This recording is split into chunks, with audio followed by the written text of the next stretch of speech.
So welcome all of you. आप सबका स्वागत है हमारा YouTube channel Karad is physics. तो आपको चैनल को सब्सक्राइब करना है, जिससे आपको क्या होगा, रेगुलर लेक्चर की नोटिफिकेशन मिलती जाएगी। ठीक है, कराड़ इज फिजिक्स। और आपको जो हमारा क्लास का व्हाट्सअप नंबर है 9518558037, इस पे मैसेज करने हैं, जहाँ पे आपको notes and worksheet PDF file में व्हाट्सएप के ग्रुप में मिलने वाली है। ठीक है, तो बेसिकली हमारा डिस्कशन शुरू था अबाउट मेजरमेंट, जो फिजिक्स का फर्स्ट टॉपिक है। और इस मेजरमेंट में हमने अब तक क्या क्या डिस्कस किया है। देखो, सबसे पहले हमने मेजरमेंट मतलब क्या था वो देखा, देन इंट्रोड्यूस किया था फिजिकल क्वांटिटी को, और बोला था कि ये फिजिकल क्वांटिटी बेसिकली दो टाइप की होती है, कुछ फंडामेंटल्स होती है, कुछ डिराइव करनी पड़ती है। फंडामेंटल यानी ऐसी फिजिकल क्वांटिटी जो दूसरे क्वांटिटी के ऊपर डिपेंड नहीं करती है। ठीक है, और ऐसी फंडामेंटल क्वांटिटी कितनी थी, बेसिकली 7 थी, 7। First one length, mass, time, temperature, electric current, amount of substance. और उसके बाद में आती है derived quantity. What is mean by derived quantity? ऐसी क्वांटिटी जो हम फंडामेंटल क्वांटिटी से डिराइव करते हैं, और टू और मोर फंडामेंटल क्वांटिटी से अगर नई क्वांटिटी अपन डिराइव कर रहे हैं तो वो बनेगी डिराइव्ड क्वांटिटी। और उसके लिए हमने area, volume, then distance, sorry speed, velocity, acceleration, force, work done, power, इनके एग्जांपल्स देखे थे। ठीक है, देन हमने यूनिट की सिस्टम देखी, पहले यूनिट देखा, उसके बाद में हमने फंडामेंटल क्वांटिटी के फंडामेंटल यूनिट्स देखे, डिराइव्ड क्वांटिटी के डिराइव्ड यूनिट्स देखे, फिर यूनिट का conversion from one system of unit to another system of unit, ये भी पार्ट हमने डिस्कस किया था। आज के लेक्चर में हम जो पार्ट स्टार्ट करने वाले हैं वो बहुत ज्यादा इंपॉर्टेंट है, and probably most of the times, more than 90% times actual जो क्वेश्चन आता है वो उसी के ऊपर होता है, that is nothing but the dimensions. ठीक है, लेकिन before starting to the dimensions, सबसे पहले हम यूनिट के बारे में थोड़ा सा और डिस्कस कर लेते हैं। ठीक है, तो यूनिट मतलब क्या होता है? यूनिट मतलब हमने डिफाइन किया था कि ये रेफरेंस स्टैंडर्ड है। क्या यूनिट मतलब? ये रेफरेंस स्टैंडर्ड है, रेफरेंस स्टैंडर्ड used for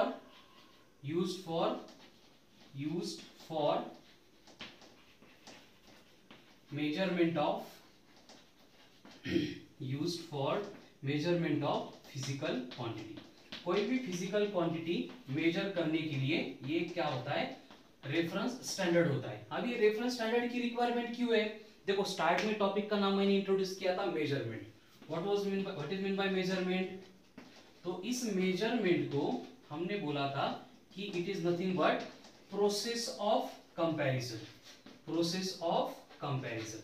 तो कंपैरिजन अगर करना है तो ये कंपैरिजन करने के लिए हमारे पास कोई ना कोई रेफरेंस स्टैंडर्ड रिक्वायर्ड होता है, एंड उसी रेफरेंस स्टैंडर्ड को अपन बोलते हैं एज ए यूनिट। ठीक है, जैसे कि फॉर एग्जांपल हमें क्या करना है, इस बोर्ड की लेंथ मेजर करनी है।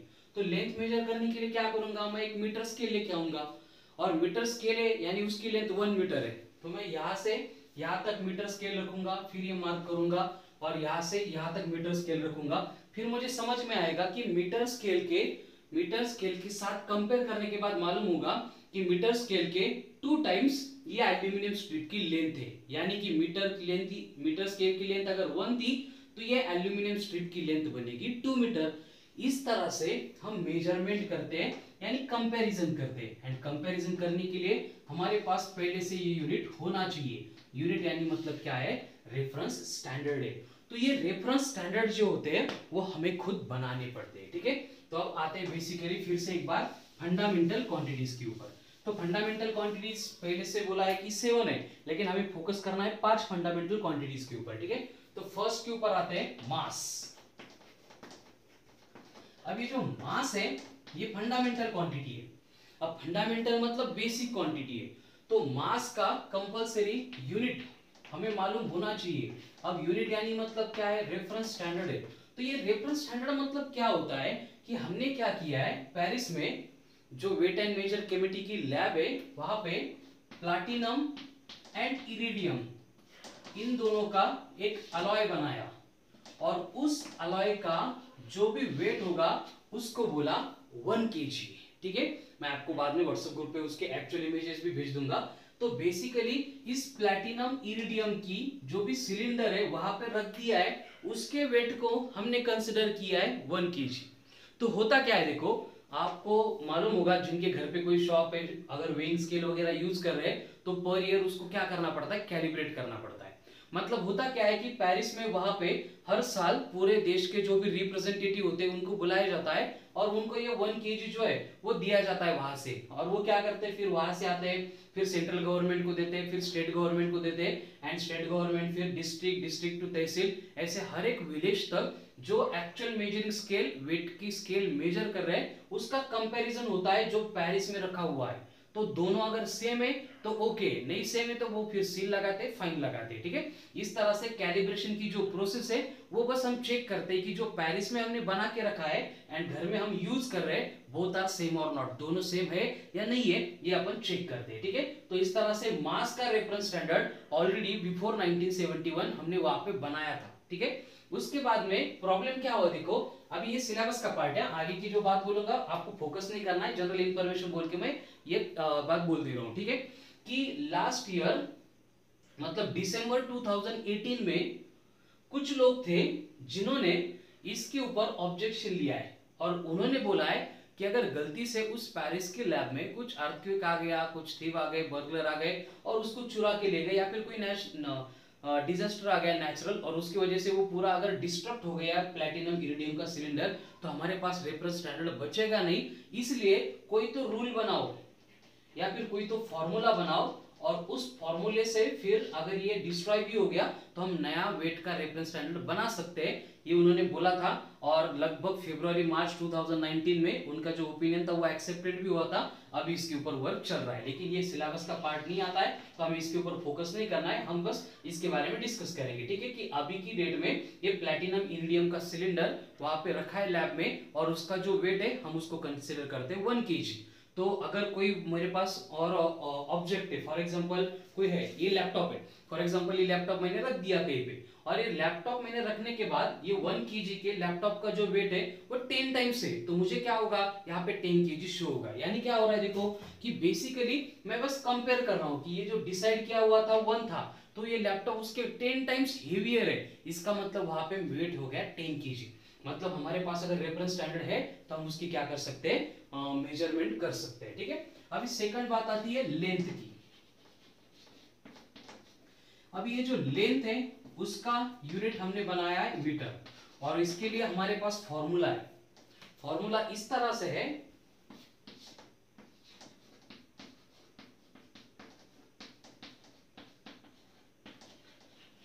फॉर्मूला इस तरह से है कि लाइट ने वैक्यूम में ट्रेवल किया हुआ distance in the time interval of 1/299792,458 second is considered as 1 metre. फिर से एक बार, हमने ये 1 मीटर जो रेफरेंस स्टैंडर्ड है कैसे बनाया, हमने कैलकुलेट किया, क्या कैलकुलेट किया, distance travelled by light in vacuum in the time interval 1/299792,458 second. इतने टाइम इंटरवल में लाइट वैक्यूम में से जितना डिस्टेंस ट्रैवल करेगा उस डिस्टेंस को बोला गया एज ए 1 मीटर। फिर ये डिफरेंट डिस्टेंस जो था वो कैलकुलेट करके वहां पे लैब में आइसोलेट करके रखा है। सेम प्रोसेस रिपीट होती है, वो जो 1 मीटर लेंथ है हर साल पूरे वर्ल्ड में जो है सेंट्रल, स्टेट, डिस्ट्रिक्ट, तहसील, ऐसे गवर्नमेंट टू गवर्नमेंट हर एक विलेज में मतलब यूनिवर्सली हर एक पॉइंट पे हम 1 मीटर ये रेफरेंस स्टैंडर्ड एक्यूरेटली पहले से रेगुलेट करते आ रहे हैं एंड हर साल उसका हमें कैलिब्रेशन करके मतलब कंपैरिजन करना पड़ता है, ठीक है। और उसके बाद में आता है टाइम। अभी टाइम का यूनिट है सेकंड, तो ये 1 सेकंड बना कैसे, इसके लिए ये सीजियम बोल के एक एलिमेंट है, उसका एक आइसोटोप है 133, सीजियम 133। तो ये ऑलवेज हाइपर स्टेट में होता है, एक्साइटेड स्टेट में होता है। तो इसका काम क्या होता है, ये क्या करता है, नेचुरली एनर्जी एब्जॉर्ब करता है और इसके जो एटॉमिक इलेक्ट्रॉन्स या फिर एटॉमिक स्टेट है वो एक्साइटेड स्टेट में आती है, फिर ये एनर्जी रिलीज करता है, फिर ग्राउंड स्टेट में आता है, फिर एक्साइटेड स्टेट में आता है, फिर ग्राउंड स्टेट में आता है। ये केमिस्ट्री में आपको डिटेल में मालूम है।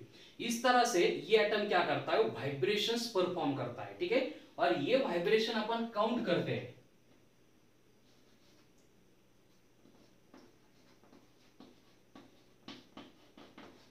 और जब इतने नंबर ऑफ वाइब्रेशंस वहां पे कंप्लीट हो जाते हैं तो इतने नंबर ऑफ वाइब्रेशंस कंप्लीट होने के बाद हम बोलते कि वहां पे 1 सेकंड हो गया। फिर 60 सेकंड होने के बाद हम उसको कंसीडर करते हैं एज ए 1 मिनट। 60 मिनट्स के बाद में फिर आता है 1 आवर। फिर 12 आवर्स के बाद में वॉल क्लॉक का एक रोटेशन कंप्लीट, 24 आवर मतलब 1 डे। इस तरह से टाइम की सिस्टम रेगुलेट होती है। लेकिन जो रेफरेंस स्टैंडर्ड रिक्वायर्ड है सेकंड, वो इस फॉर्मूले से इस तरह से बनाया जाता है। ठीक है, तो आगे टेम्परेचर का एंड इलेक्ट्रिक करंट का भी है, लेकिन वो इंट्रोडक्टरी पार्ट में क्लियर नहीं होगा। जब रिस्पेक्टिव हम थर्मल सेक्शन पढ़ेंगे एंड इलेक्ट्रोडायनेमिक सेक्शन पढ़ेंगे, वहां पे हमें देखना है कि एक्चुअल केल्विन बना कैसे, एम्पियर बना कैसे। ठीक है, अभी अगर एक्सप्लेन करूंगा तो थोड़ा समझने के लिए वो डिफिकल्ट है।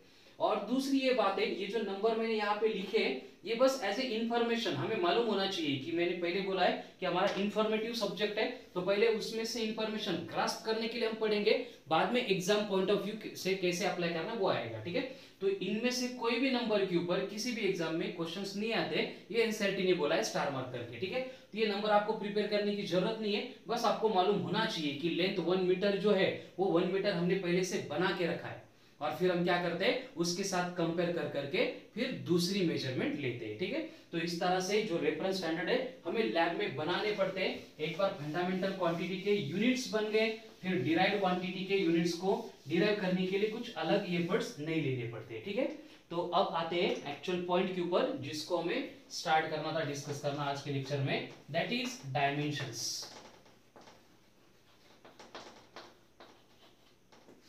एकदम सिंपल पार्ट है। मैंने पहले आपको फंडामेंटल एंड डिराइव्ड क्वांटिटी पढ़ाते टाइम इस तरह से पढ़ाया था कि अभी डायमेंशन समझने के लिए आपको टाइम ही नहीं लगेगा, एकदम इजीली हो जाएगा।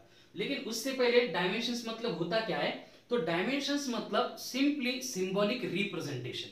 क्या है? Simply symbolic representation. कैसे? अब देखो, मैंने जो फोर्स के बारे में बोला था कि जो फोर्स होता है उसका यूनिट हम कंसीडर करते हैं न्यूटन। तो यहां से आगे क्या होगा, सिलेबस में हर बार वहां पे हम क्वेश्चन में गिवन डेटा होगा या फिर और कहीं पे यूज करेंगे, तो हर बार फोर्स का जो मेजरमेंट होगा वो न्यूटन में होगा and Newton Newton Newton Newton की बात चलेगी। लेकिन एक्चुअल में ये न्यूटन बनाने के लिए कौन सी फंडामेंटल क्वांटिटी रिक्वायर्ड थी, ये हमें हर बार न्यूटन से मालूम नहीं होगा, लेकिन हमें पहले से ये मालूम है कि 1 newton is equals to KG metre पर सेकंड का स्क्वायर, इतना होता है। अभी न्यूटन के बारे में मालूम था इसलिए मैंने डायरेक्टली लिख दिया, लेकिन आगे जाके जैसे इलेक्ट्रॉनिक्स में बहुत डिफिकल्ट क्वांटिटीज आती है, तो वहां पे हर बार ये पार्ट डिराइव करके कौन से फंडामेंटल क्वांटिटी पे ये क्वांटिटी डिपेंड करती है ये एक्सप्लेन करना पॉसिबल नहीं होता है। इसलिए हम इंट्रोड्यूस करते हैं डायमेंशंस को। और डायमेंशंस मतलब क्या होता है? सिंबॉलिक रिप्रेजेंटेशन है। कैसा सिंबॉलिक रिप्रेजेंटेशन? कि जो फंडामेंटल क्वांटिटी होती है, पहले length, then mass, then time, उसके बाद temperature, then electric current.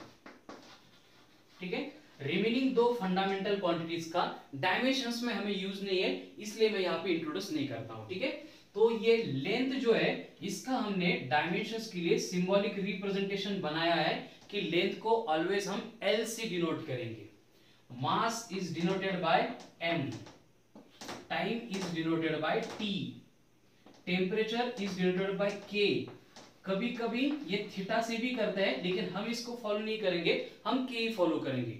Theta दिया है कहीं पे, इसका मतलब वो गलत नहीं है, वो नोट्स वाले पब्लिकेशन वाले उसको फॉलो कर रहे हैं, वो अलाउ किया है। ठीक है, इलेक्ट्रिक करंट में भी एम्पियर भी यूज कर सकते हैं और करंट भी यूज कर सकते हो। ठीक है, दोनों भी करेक्ट है, इसलिए दोनों में से कोई भी दिया तो आपको वो एक्सेप्ट करना है, स्टडी करना है। ठीक है, तो इस तरह से हमने क्या किया, सिंबॉलिक रिप्रेजेंटेशन बना दिया।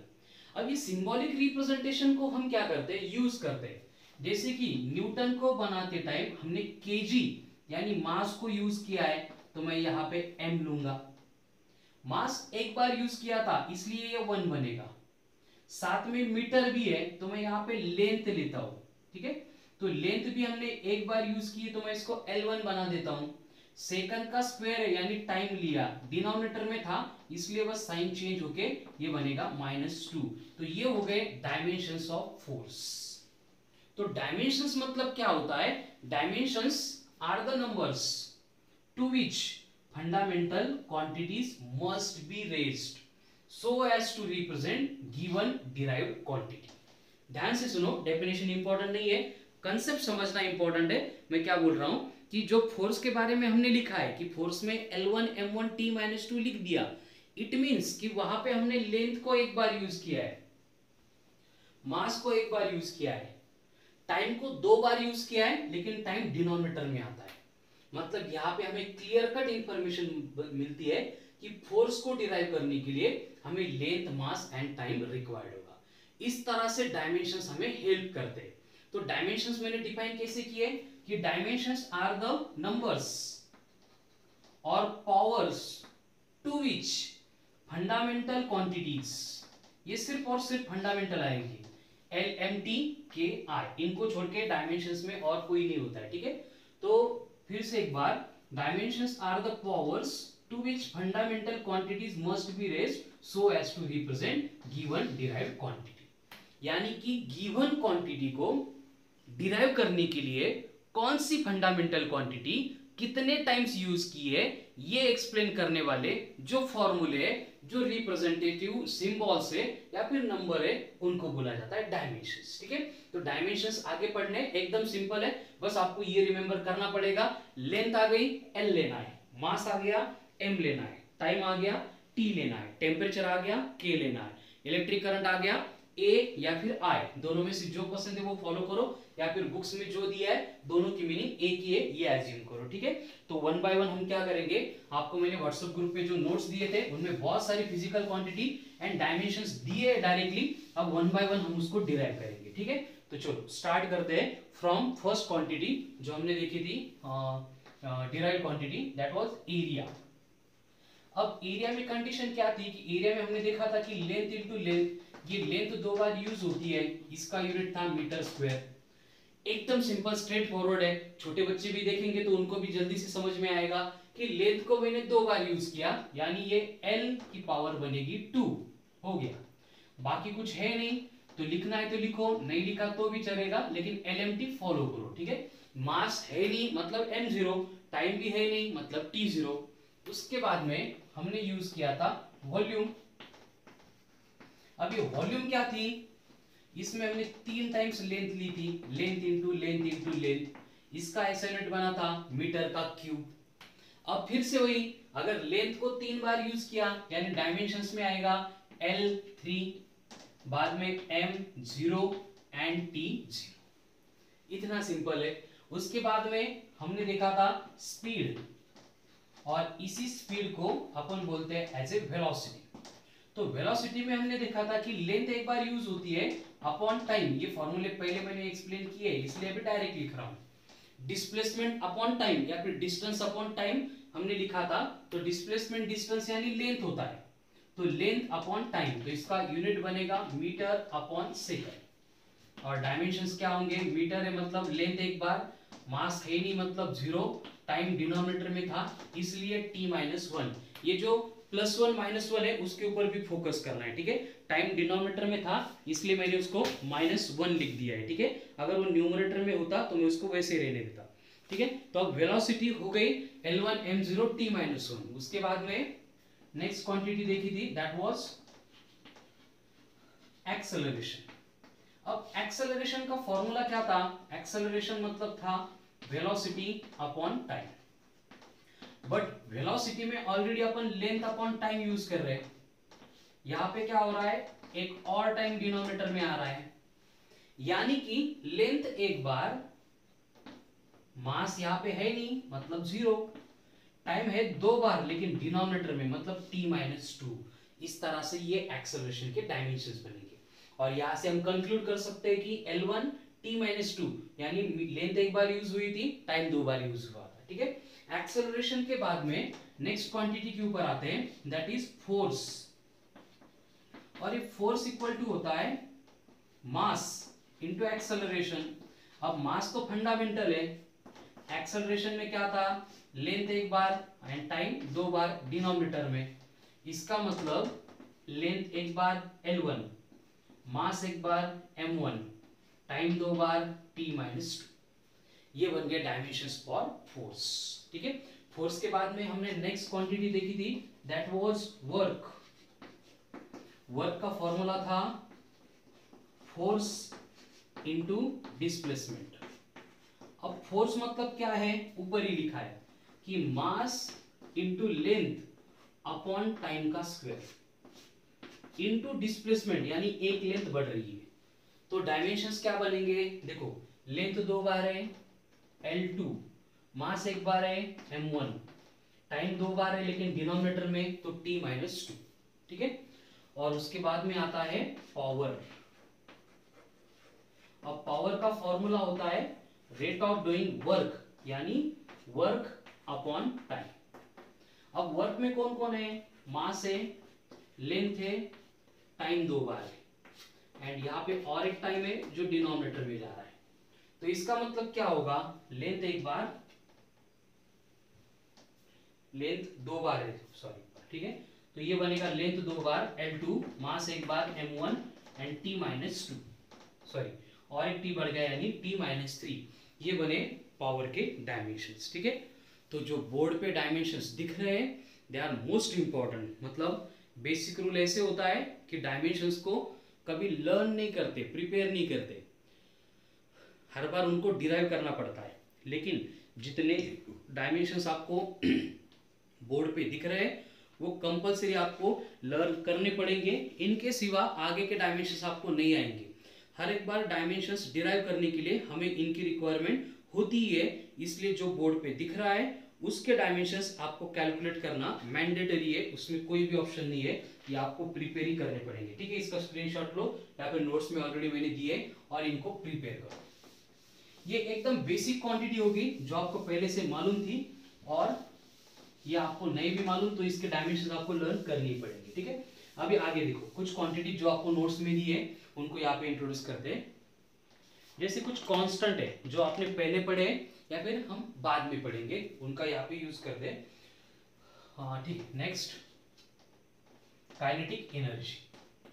अब सबको मालूम है कि काइनेटिक एनर्जी का फॉर्मूला होता है half of m into V का स्क्वायर। 1/2 ये नंबर है, प्योर नंबर है, तो इसका डायमेंशंस नहीं होता है। बचा क्या, मास एक बार, वेलोसिटी यानी क्या होता है, लेंथ अपॉन टाइम।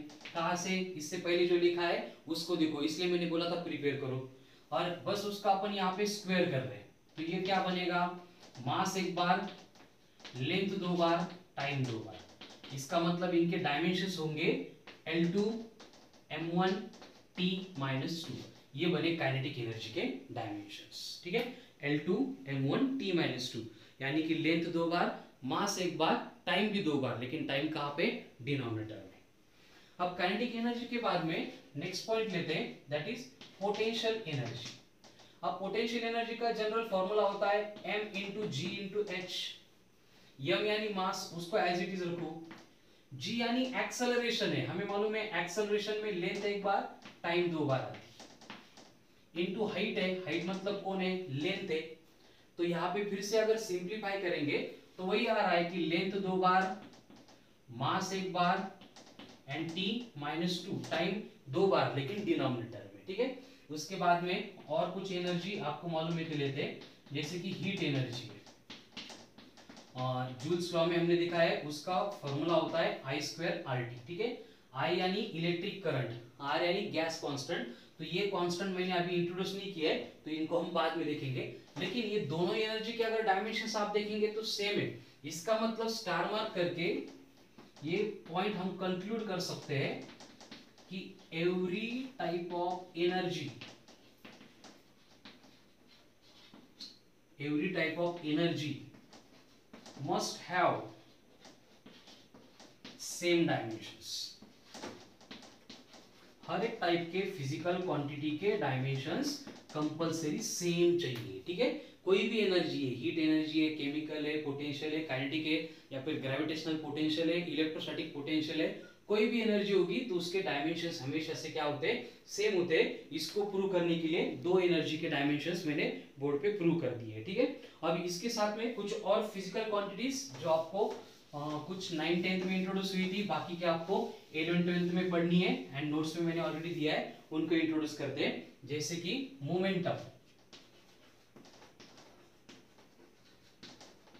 अब ये मोमेंटम यानी क्या होता है, इसका सिंबॉलिक रिप्रेजेंटेशन है P, एंड इसका फॉर्मूला होता है mass into velocity.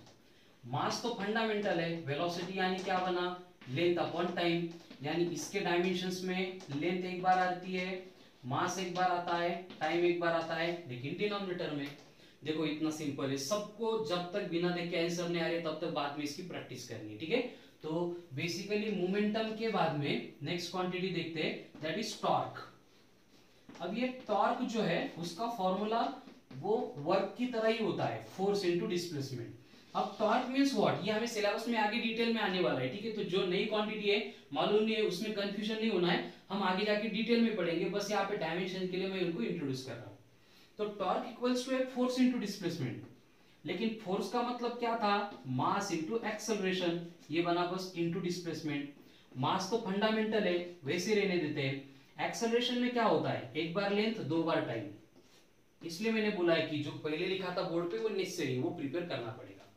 Into displacement यानी ये लेंथ हो गई, तो अब हो गया सिंपल, लेंथ दो बार, मास एक बार एंड टाइम दो बार, लेकिन डिनोमिनेटर में, ठीक है। मतलब कि अगेन ये डायमेंशंस सेम आ रहे हैं एज दैट ऑफ एनर्जीज। तो इसका मतलब और एक कंक्लूजन हमें मिल गया कि ऑल टाइप ऑफ एनर्जी के डायमेंशंस एंड ये टॉर्क के जो डायमेंशंस है वो क्या होते हैं, इक्वल होते हैं, सेम होते हैं, ठीक है। आगे और कुछ फंडामेंटल और कुछ डिराइव क्वांटिटी एंड उनके डायमेंशंस देखेंगे। मोमेंटम हो गया, टॉर्क हो गया। अभी आपके 10th में जो आपने पढ़ा है वो लाते हैं ग्रेविटेशनल कांस्टेंट जी, उसकी वैल्यू है 6.67 into 10 to the power -11 newton metre square पर केजी स्क्वायर। अब इसके ऊपर से हमें इसके क्या करना है, डायमेंशंस डिराइव करने हैं, ठीक है। तो अब इसके डायमेंशंस डिराइव करने के लिए देखो, पहले हमें न्यूटन लगेगा। तो हमें मालूम है न्यूटन मतलब क्या है, तीसरी बार लिख रहा हूं, न्यूटन मतलब है केजी मीटर पर सेकंड का स्क्वायर। बस ये पुट कर देंगे यहाँ पे, तो क्या हो जाएगा, केजी मीटर पर second square into metre square upon KG square. यहाँ पे एक केजी कैंसिल, तो मीटर स्क्वायर इनटू मीटर यानी मीटर का क्यूब अपॉन केजी सेकंड का स्क्वायर। ये जी के लिए डिराइव्ड यूनिट बना, ठीक है। ये मालूम था नंबर भी यूनिट भी, मैंने बस न्यूटन की वैल्यू रिप्लेस कर दी जो आपको पहले इंट्रोड्यूस किए, सिंपलीफायर कह करके ये बना। अब मीटर का क्यूब आ रहा है यानी लेंथ को 3 बार यूज किया है। मास है लेकिन डिनोमिनेटर में, तो m-1 लेना पड़ेगा, टाइम भी डिनोमिनेटर में, मतलब ये -2 आएगा, ठीक है।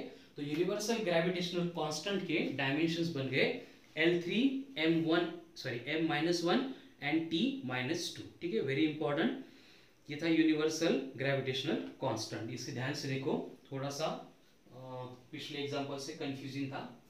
उसके बाद में नेक्स्ट प्रेशर। अब ये प्रेशर मतलब क्या होता है, प्रेशर मतलब होता है फोर्स अपॉन एरिया। प्रेशर मतलब होता है फोर्स अपॉन एरिया, वही रिपीटेशन, फोर्स यानी मास इनटू एक्सेलरेशन, एक्सेलरेशन यानी लेंथ अपॉन टाइम का स्क्वायर, एंड एरिया का मतलब लेंथ दो बार, तो एक लेंथ कैंसिल होके क्या बचा, लेंथ एक बची डिनोमिनेटर में यानी L-1, मास न्यूमरेटर में तो m1, टाइम डिनोमिनेटर में तो T-2, L-1 m1 T-2। उसके बाद में नेक्स्ट क्वांटिटी लेते हैं, दैट इज डेंसिटी। अब ये डेंसिटी का फॉर्मूला होता है मास अपॉन वॉल्यूम। अब मास यानी फंडामेंटल है और वॉल्यूम में 3 बार लेंथ आती है, ये मैंने पहले ही बोला है। तो डिनोमिनेटर का L3 अगर ऊपर जाएगा तो ये बन जाएगा L-3 m1, टाइम है नहीं तो उसको 0 बोल देते हैं। ये बन गए डायमेंशंस फॉर डेंसिटी, ठीक है। तो यहाँ पे बेसिक जो फंडामेंटल क्वांटिटीज आपको 9th एंड 10th स्टैंडर्ड में पहले से मालूम थी, उनकी कुछ डायमेंशंस मैंने यहाँ पे इंट्रोड्यूस किया है, ठीक है। तो आपको क्या करना है, जितनी क्वांटिटीज के डायमेंशंस का डिस्कशन इस लेक्चर में हुआ है वो सब जब तक आपको बिना देख के नहीं आता है तब तक प्रिपेयर करना है, आज के आज ही प्रिपेयर करना है, ठीक है। और नोट्स में जितनी क्वांटिटी 2 साल में हमें रिक्वायर्ड होगी उन सब की list in detail with unit with dimension सब कुछ मैंने ऑलरेडी प्रोवाइड किया है। तो रिमेनिंग क्वांटिटी का जो डायमेंशंस डिराइव करने का पार्ट है वो खुद से प्रैक्टिस करो। जो नहीं समझ में आ रहा है, डाउट आ रहा है, उसके लिए मुझे मैसेज करो, मैं अलग से लेक्चर बनाऊंगा या फिर आपको इंडिविजुअल वीडियो कॉल करके उसके डाउट्स मैं क्लियर कर दूंगा, ठीक है। तो आगे जो है वो डायमेंशंस के ऊपर कुछ बेसिक न्यूमेरिकल्स आएंगे। इसके लिए नेक्स्ट लेक्चर के लिए सुनो, इसकी ठीक से प्रैक्टिस करने के बाद आपको व्हाट्सएप ग्रुप पे एक वर्कशीट मिलेगी। उस वर्कशीट के न्यूमेरिकल मैं कल के लेक्चर में यहाँ पे बोर्ड पे सॉल्व करूंगा। अगर पॉसिबल है तो उसकी हार्ड कॉपी प्रिंट आउट लेके आओ, नहीं भी पॉसिबल है तो पीडीएफ आप देख के फिर लेक्चर देख के उसको कवर कर सकते हो। ठीक है, सो आज के लिए सफिशिएंट है। कल का लेक्चर जो है उसके लिए इनकी प्रैक्टिस रिक्वायरमेंट होगी। Thank you.